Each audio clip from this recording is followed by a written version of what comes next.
So another topic that is like very sensitive, but it's not talked about as much, is casual relationships that exist in this nice age group that we're in.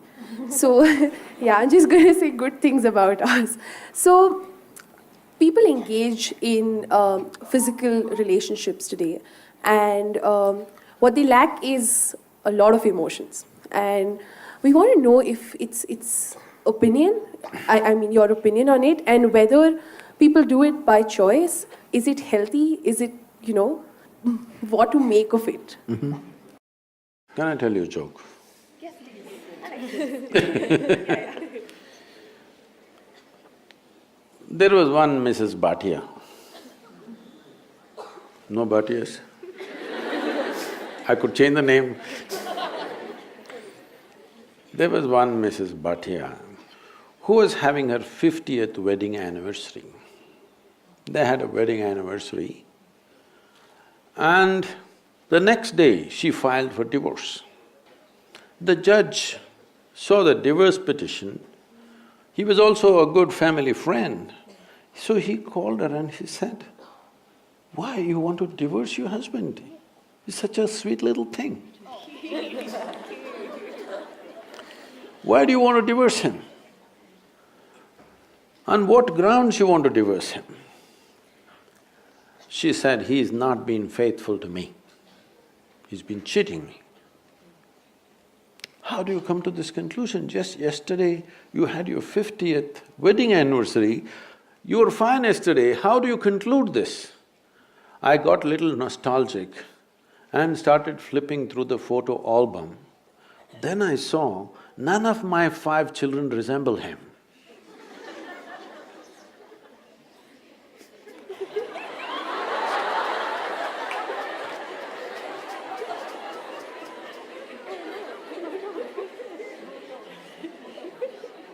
So,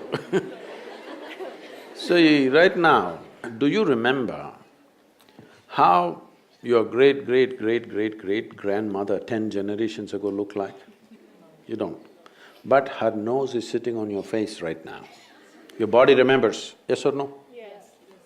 Your body remembers even the skin tone of your forefathers a million years ago, it still remembers, not forgotten. So what you're calling as my body is an enormous amount of memory, isn't it? What you carry in your brain as memory is minuscule. What you carry in your body, there is evolutionary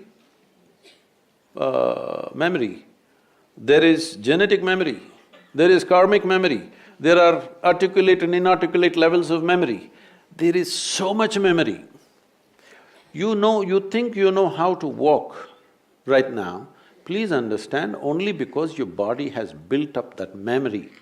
If your body forgets, you won't be able to walk.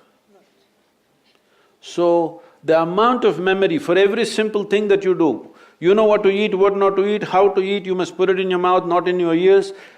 This may look funny, but you would not know if you don't remember. So, your body is a repository of tremendous amount of memory and it's picking up all the time. If you walk from here to here, there may be 50 different kinds of mild smells. You may not consciously notice, but the body is picking it up and it recognizes. All the time it's recognizing, that's how you know what is good smell, what is bad smell, this is this smell, that is… You recognize the different aspects of sound, smell, this, that, because constant recognition is happening. So this body memory, traditionally in this culture, we call this as runanubandha. That means physical memory that you build. You can either consciously build your physical memory or you can simply take in wild amounts of memory and go through lots of physical confusion. So wherever there is impact, I don't know if you still have these things, maybe in your generation is gone, but still there will be people in Bangalore city, if you ask them to… if you try to give them salt, they won't take it, they'll say, keep it there. If you try to give them sesame seeds, they will say, please keep it there. Because they have recognized many substances which can easily carry your memory and it will become mine if I take it. So I don't want to take in memory. This is the reason why generally in this culture, touching each other, shaking hands, these things are avoided. We touch our own two hands and do namaskaram because we don't want to go on picking up memory. Because if I as much as touch this memory, it remembers. You try this with 4 of your friends, you touch their hands.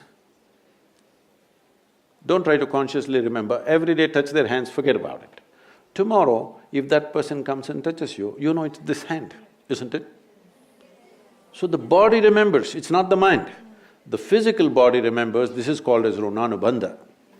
When there is a sexual interaction or there is any kind of intimacy which involves thought, emotion and body, the amount of memory that is left in your system is very big. It is from this context they said you must keep this as simple as possible. There are other aspects where in certain tantric process and all they're involving, they are preparing themselves for years to distance themselves from the body in such a way that the body doesn't pick up anything from anywhere. This is being done like a sadhana, not as sexual promiscuity. So, the question is not of morality, the question is of what is it that you want to do with yourself in your life.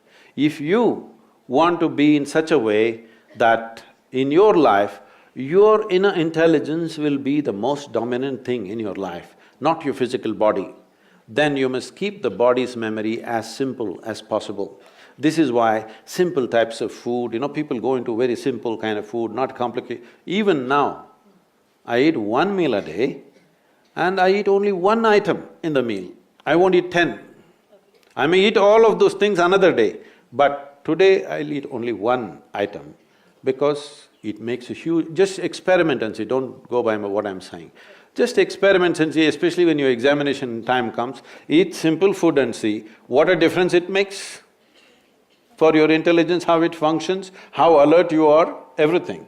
So, what is it that you're trying to build yourself to? Do you want to build yourself to be a sexual supernova? Or… No, I'm saying some people may have that intention, that's up to them. But what is it that you want to do with your life is something that you must decide.